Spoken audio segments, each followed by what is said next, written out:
Share with you this new series on rest, the posture of the kingdom.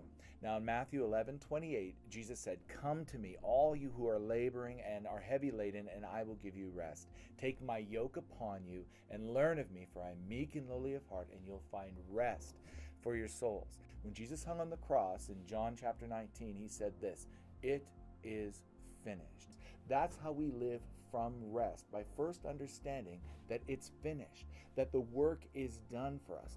You know what? So often people don't understand the bridge between these two verses.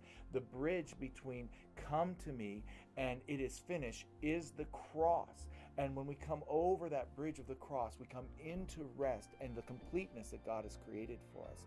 Rest starts at the cross. You don't work for God's favor, you work from it.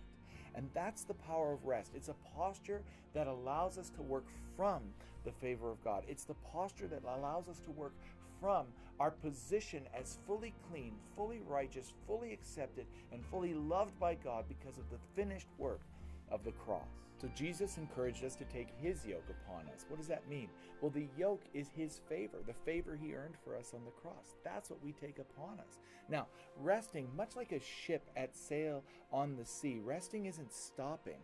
Rather, it's a posture that harnesses a power that's greater than our own, moving us forward, not through an energy of our own design, but an energy of greater design. And that's the nature of rest.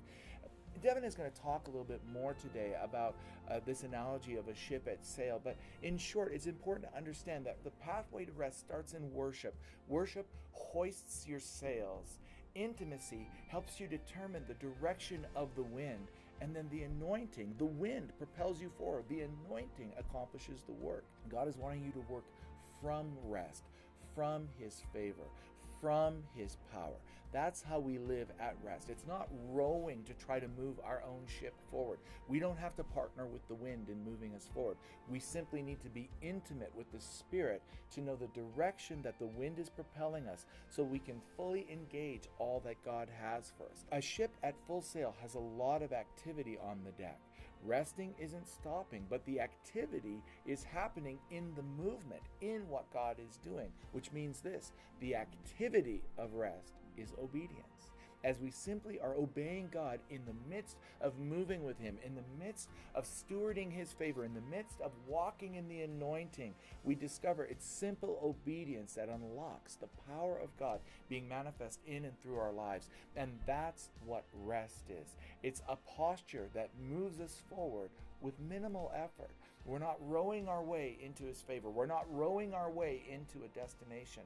Rather, we're thoroughly enjoying the wonder of who he is, engaging the power of his nature, walking in the fullness of our identity and authority as his children, and moving towards our destiny. The wind will always blow you towards your destiny. God isn't going to put you into a contrary wind to stop you from going somewhere. He's going to put the wind at your back so you can be at full sail, breaking through every wave and fully experiencing his love, his mercy, his nature, and walking in the completeness of the destiny that he has for you. That sounds like a lot more fun than fighting for your way, when you can simply worship your way into the wonder of his destiny for you. God bless you. Enjoy this series.